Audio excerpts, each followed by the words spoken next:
Hey everybody, and welcome back. So just a quick video today to show you how the seedlings we started last week are doing.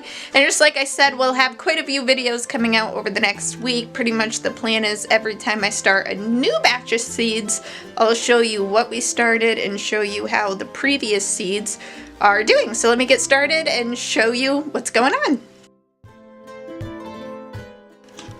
So as you can see here with this Coast of Maine seed starter that we have going, it developed moss on it very quickly, but I don't think that's really harming the plants at all, and at this rate with the seedlings in there, I don't think there's anything I can do about that. Unless somebody knows a trick, definitely let me know. I'd appreciate it. But these two trays are doing the best so far. These are the two different types of basil.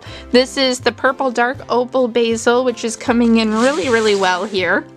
And they all mainly come up when they come up with those two first little leaves. They're coming up very purple, except for a few here and there, which I thought I had maybe mixed in some of the green basil, but it turns out they just come up green. And you can see the next set of leaves in there, like this one over here, is actually purple, so that's good. The Genovese basil next to it here, same thing, is doing very well. And we have seedlings in every single one again except for one pack. So we're gonna wait for that to get started, but these are doing really well. They're gonna need thinning soon. You can see how thick the leaves are that are starting, and I'm happy because they're staying nice and low to the soil, getting all those new leaves, which is good. We want to avoid anything getting too leggy.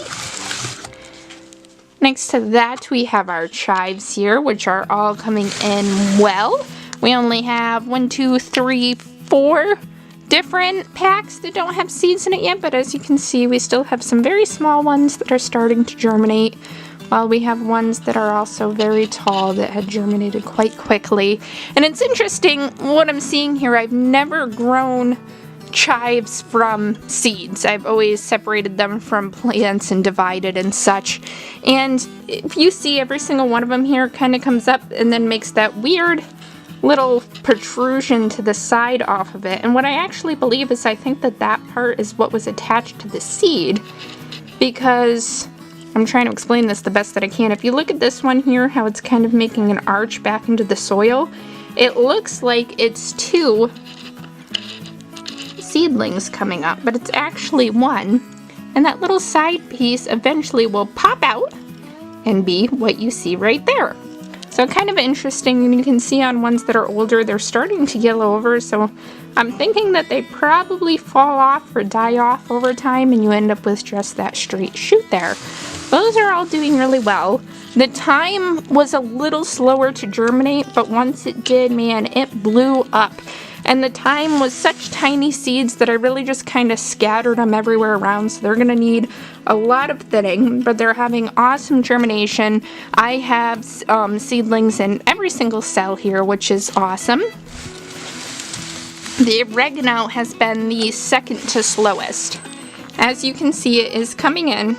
We have some little teeny babies around, tiny guys.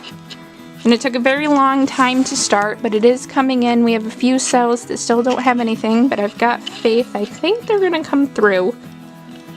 They are working on it. And the sage was the slowest, the garden sage out of the herbs that we've planted here. We have, if you can see back there, I'm doing my best to get it to focus. We have 1 and 2 little guys that just popped up this morning. Oh, there's a third one popping up actually. Those are the first that we've seen so far. They've been pretty slow, but last year I direct seeded outside and it was very slow as well. Now down the other end we have our marigolds that were from seed savings. I had 2 different color varieties, both of French marigolds. And one is having pretty good germination rates. They came in quite well here. We've got them in most of our cells, not all of them, probably about 75% of the cells.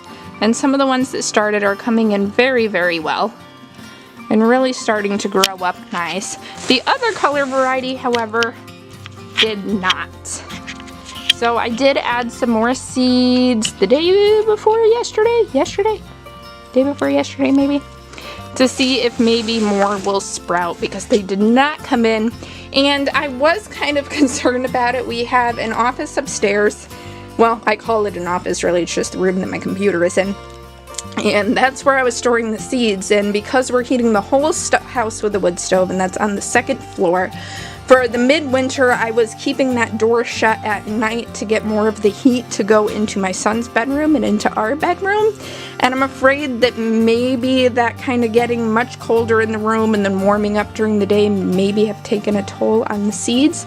But we'll see what happens. They still have time because, like you can see here, they're still sprouting and coming up. So, yep, there's a baby right there. I don't know if you can see that. It probably started out this morning, so we've still got time.